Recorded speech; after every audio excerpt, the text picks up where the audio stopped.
दोस्तों, इस मुशायरे की सरपरस्ती मोहतरम शेख सलाहुद्दीन साहब दीदारगंज वाले और शेख सिराजुद्दीन साहब दीदारगंज वाले जो सऊदी अरब में हैं, वो इसकी सरपरस्ती फरमा रहे हैं। एक इत्तला मुझे और आई है कि शिफा इंटरनेशनल के मालिक मोहम्मद भाई, जो इस मुशायरे के मेहमान एजाज़ी थे, कुछ कारोबारी मसरूफियात की वजह से मुशायरे में शिरकत नहीं कर सके। हम उनका इस्तकबाल कर रहे हैं। वो जहाँ भी हैं, हमारी तरफ से उन्हें खराज तहसीन हम उन्हें पेश करते हुए आगे बढ़ रहे हैं। दोस्तों, बहुत देर से संजीदा शायरी आप सुन रहे हैं और अब ज़रूरत है कि कुछ देर आप ज़हनी तौर पर सुकून हासिल करें और कहकहों में आ जाएं। ज़िंदगी मुस्कुराने का भी नाम है। ज़िंदगी बहुत संजीदा रहने ही का नाम नहीं है। इलेक्शन करीब है, इसलिए मैं एक माहौल बना रहा हूँ कि तरह तरह की ग़िज़ा मिलती है इलेक्शन में, तरह तरह की ग़िज़ा मिलती है इलेक्शन में। कहीं पुलाव, कहीं पूरियाँ भी होती हैं। वो किसको वोट दे जो हर तरफ का खाए हो। नमक हलाल की मजबूरियाँ भी होती हैं। बड़ी मुसीबत का मौका आ जाता है इलेक्शन के ज़माने में बहुत लोगों के सामने कि कई तरफ से वादे किए रहते हैं, कई तरफ से कुछ न कुछ हासिल किए रहते हैं और आइन इलेक्शन के दिन परेशान होते हैं कि किसको चेहरा दिखाएं, किससे चेहरा छुपाएं। ये हालात जब समाज के हैं तो तंज़ व मज़ाह का शायर यकीनन उस पर तंज़ करने में जायज़ मकाम हासिल करेगा। हमारी फहरिस्त में तंज़ और मज़ाह के बहुत ही प्यारे लहजे के शायर जनाब सज्जाद झंझट हैं, जो रुड़की से तशरीफ़ लाए हैं। आइए देखिए उनके झंझट करने में भी कितनी अच्छी अच्छी बातें निकल कर के सामने आती हैं। माइक पर सज्जाद झंझट। अस्सलाम वालेकुम हज़रात, मुबारकबाद सबसे पहले तो हमज़ा साहब को, जितने भी तमाम हजरात आज़मगढ़ और इस सूबे के तशरीफ़ रखते हैं, मैं सबको मुबारकबाद देता हूँ उस कामयाबी की। तशरीफ़ रखते हैं हमारे गयासुद्दीन साहब और स्टेज पर तौकील साहब, उनकी मौजूदगी में मेरी हाज़िरी। मीडिया के सभी लोगों को मुबारकबाद देता हूँ और अक्सर मुझे बहुत खुशी होती है जहाँ पर मीडिया के लोग होते हैं, ख़ास तौर से इलेक्ट्रॉनिक मीडिया जहाँ पर होता है, अक्सर उनके होने से मेरी तस्वीर अखबार में आ जाती है। मुझे बड़ा अच्छा लगता है, उनका शुक्रगुजार हूँ। और सबसे ज़्यादा अच्छा तो जब लगता है जब उस अखबार की रद्दी बन जाती है और रद्दी किसी जलेबी वाले की ठेली पे पहुँच जाती है। और ऐसा मौका भी आता है जब खुशी का मकाम नहीं रहता, जब वो बार बार उस पर जलेबी रख के देता है। एक मौका ऐसा आता है कि मेरे फ़ोटो का नंबर आता है, उस पर जलेबी रख के किसी खूबसूरत औरत को दे दी जाती है, तो बड़ा अच्छा लगता है। और सबसे ज़्यादा तो अच्छा जब लगता है जो खूबसूरत उसे औरत खाने के बाद चाटती है, तो बड़ा मैं शुक्रगुजार हूँ।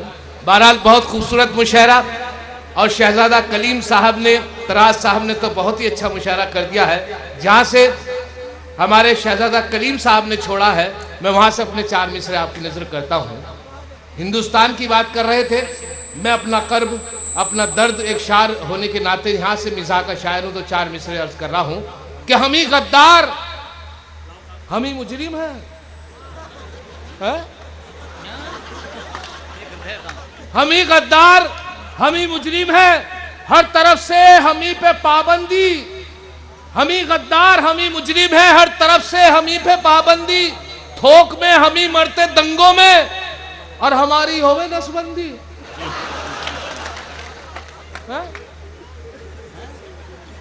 इलेक्शन का वक्त आया, इलेक्शन के वक्त हर आदमी, हर इंसान, हर नेता अपने अपने तासुरात लेके निकलता है। जहाँ से मैं हाजिर हुआ उत्तराखंड से, रुड़की से, वहाँ पर उसे एकदम घोषित कर दिया गया कि साहब इसको नगर निगम बनाया जाए। तो सब नेता बनने, सब इलेक्शन लड़ने की तैयारी करने लगे। एक नेता मुझे लेके कहने लगे चलिए थोड़ा सा गश्त करा दीजिए। डोर टू डोर जा रहे थे, एक साहब का दरवाज़ा खटखटाया, अंदर से खूबसूरत औरत निकल कर आई। उनसे वो नेताजी बोले कि अब हम आ गए हैं, अब विकास होगा। वो बोली कि पहले भी आप आए थे, यही कहा था कि अब हम आ गए, विकास होगा। फिर कहने लगे संगीता हुई थी। अब मुलाजा करें कि उसको प्रमोशन मिलेगा जिसके बच्चे 3 हैं, उसको प्रमोशन मिलेगा जिसके बच्चे 3 हैं। जाते जाते मंत्री जी ये भरोसा दे गए। उसको प्रमोशन मिलेगा जिसके बच्चे 3 हैं। जाते जाते मंत्री जी ये भरोसा दे गए। मैंने बेगम से ये पूछा अपने तीनों हैं कहां? बोली बेगम जिनके बच्चे थे वो अपने ले गए। बोली बेगम जिनके बच्चे थे वो अपने ले गए। अब यहां से 4 मिसरे ये मैं अर्ज किया था हमारे शहजादा कलीम की जो उन्होंने जमीन बनाई थी उससे 4 मिसरे अर्ज किए थे। यहां से मैं अपनी औकात पे आता हूं कि मैं देखता हूं जिसको एंगल बदल बदल के, मैं देखता हूं जिसको एंगल बदल बदल के पीटा है उसने मुझको सैंडल बदल बदल के। मैं देखता हूं जिसको एंगल बदल बदल के पीटा है उसने मुझको सैंडल बदल बदल के। और एडवांस मेरी आंटी हर एक मुशायरे में लाती है साथ अपने अंकल बदल बदल के, लाती है साथ अपने अंकल बदल बदल के। और यहां से 4 मिसरे और आपकी नजर कर रहा हूं इसी हवाले से कि देखकर जिसको सियाह रात भी शर्माती है, देखकर जिसको सियाह रात भी शर्माती है। छोकरी है वो जवां साल मेरे माली की, और वो सियाह फाम अंधेरे में जो आ जाए नजर, मैं मुसलमान भी कह उठता हूं जय काली की, मैं मुसलमान भी क्या उठता हूं जय काली की। और 4 मिसरे आपकी नजर देखिए। स्टेज पर डायस पर मौजूद मेरे करम फरमा नाज़िम मुशायरा हमारे डॉक्टर अनवर जलालपुरी साहब तशरीफ रखते हैं, और उनके अलावा मेरे उस्ताद मोहतरम अफजल मंगलौरी साहब, अल्ताफ जिया साहब, नदीम शाह साहब, इनके अलावा बहुत करम फरमा मेरे शायर तशरीफ रखते हैं, तुराज साहब। यहाँ से मैं अपनी एक गज़ल आपकी नज़र कर रहा हूँ कि हज़ारों दिल तेरे वादे पे ऐसे टूट जाते हैं, हजारों दिल तेरे वादे पे ऐसे टूट जाते हैं कि जैसे हाथ से गिरते ही अंडे टूट जाते हैं। हजारों दिल तेरे वादे पे ऐसे टूट जाते हैं कि जैसे हाथ से गिरते ही अंडे टूट जाते हैं। और वो जब भी मुस्कुराकर देखते हैं शौक नजरों से, वो जब भी मुस्कुराकर देखते हैं शौक नजरों से, जवां मर्दों के दिल बूढ़ों के चश्मे टूट जाते हैं। वो जब भी मुस्कुराकर देखते हैं शौक नजरों से, जवां मर्दों के दिल बूढ़ों के चश्मे टूट जाते हैं। और खड़ा रहता है दीवाना तेरे वादे पे यूं अक्सर, खड़ा रहता है दीवाना तेरे वादे पे यूं अक्सर, तमन्नाएं जवां रहती हैं घुटने टूट जाते हैं, तमन्नाएं जवां रहती हैं घुटने टूट जाते हैं। अच्छा देखिए साहब कि एक साहब से मैंने मालूम किया कि बुढ़ापे और जवानी में क्या फ़र्क है, तो बताने लगे कि जवानों के मोबाइलों में हसीनों के नंबर रहते हैं। मैंने कहा बुढ़ापे में, कल हकीमों के। अब मुलाजा करें कि हर नया आशिक नई लेकर कहानी आ गया, हर नया आशिक नई लेकर कहानी आ गया, जो थे बूढ़े उनमें भी जोशे जवानी आ गया। हर नया आशिक नई लेकर कहानी आ गया, जो थे बूढ़े उनमें भी जोशे जवानी आ गया। और उसके गालों को जो मैंने मिसले रसगुल्ला कहा, उसके गालों को जो मैंने मिसले रसगुल्ला कहा, अहले शुगर के भी झंझट मुंह में पानी आ गया। अब थाम कर हाथ जो धन्नों का मैं एक दिन बोला, थाम कर हाथ जो धन्नों का मैं एक दिन बोला, तुझको देखूं हूं तो मनवा में कसक हुई बेकरी। थाम कर हाथ जो धन्नों का मैं एक दिन बोला, तुझको देखूं हूं तो मनवा में कसक होई बेकरी। मुंह पे झापड़ जो पड़ा गूंज उठा कानों में, प्रेम का छुटिया पटाखा तो धमक हुई बेकरी, प्रेम का छुटिया पटाखा तो धमक। एक साहब कह लगे साहब मैं अपनी बीवी से बड़ा परेशान हूं और उससे तलाक चाहता हूं, उसके साथ नहीं रहना चाहता। साहब उनसे पूछा कि क्यों? कहने लगे बस। और साहब ये देखिए मुकदमे तक नौबत आ गई, दोनों की पेशी हुई अदालत के अंदर, जज के सामने दोनों के वकील खड़े हुए थे, दोनों खड़े हुए थे, उनकी बीवी भी थी और वो हस्बैंड भी थे। उनसे पूछा कि आपको क्या परेशानी है? कहले मैं इसके साथ नहीं रहना चाहता, बस मैं इससे खुशी नहीं हूँ। तो उसकी वाइफ से पूछा कि ये कह रहे हैं कि मैं इनके साथ नहीं रहना चाहता हूँ, ये आपसे खुश नहीं है। तो उनकी वाइफ बोली कि सिर्फ इसी के नखरे, वरना मैं मेरा पूरा महल्ला खुश है मेरे से। तो अक्सर ये ऐसी परेशानी। अब यहां से 4 मिसरे अर्ज कर रहा हूं कि एक तिल की भी तो बालों में स्याही न रही, एक तिल की भी तो बालों में स्याही न रही, कब तक तुझको मेरी जान दुलारे जाए। अब कबाड़ी के भी मतलब का नहीं तेरा वजूद, हम कहां तक तेरे पुर्जों को संवारे जाए। एक तिल की भी तो बालों में स्याही न रही, कब तक तुझको मेरी जान दुलारे जाए। अब कबाड़ी के भी मतलब का नहीं तेरा वजूद, हम कहाँ तक तेरे पुर्जों को संवारे जाए। और यहाँ से 4 मिसरे और आपकी नजर कर रहा हूँ, मुलाजा करें कि एक दिन कर बैठा जुर्मे इश्क में।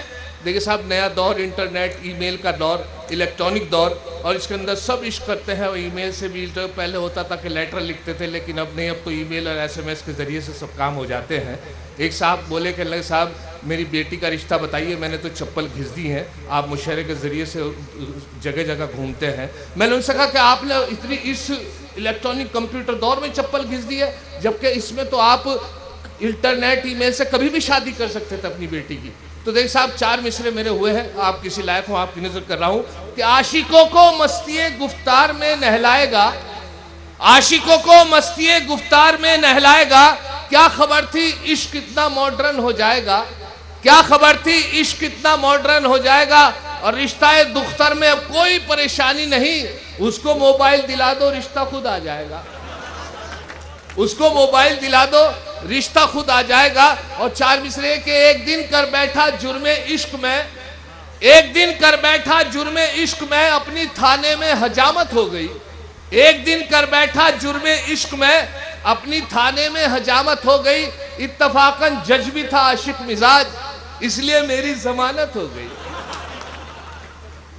एक दिन कर बैठा जुर्मे इश्क में, अपनी थाने में हजामत हो गई। इत्तफाकन जज भी था आशिक मिजाज, इसलिए मेरी जमानत हो गई।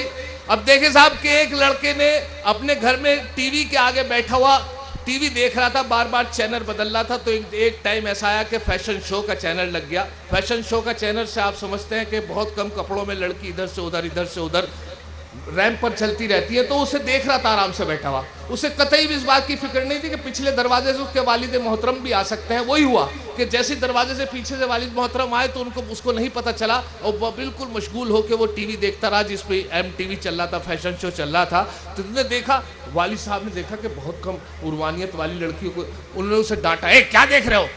कि लगा अब्बा मैं कुछ नहीं, ये तो बहुत गरीब मुल्क है, उसका चैनल लगा लिया, इनके पास कपड़े भी नहीं है बेचारी, इसलिए बहुत गरीब मुल्कों का चैनल है।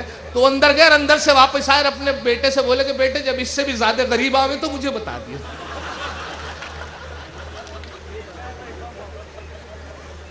अब मुलाजा करें, मतलब अर्ज कर रहा हूं कि तेरे दीवाने कम रह गए, तेरे दीवाने कम रह गए, सिर्फ अब्बार हम रह गए।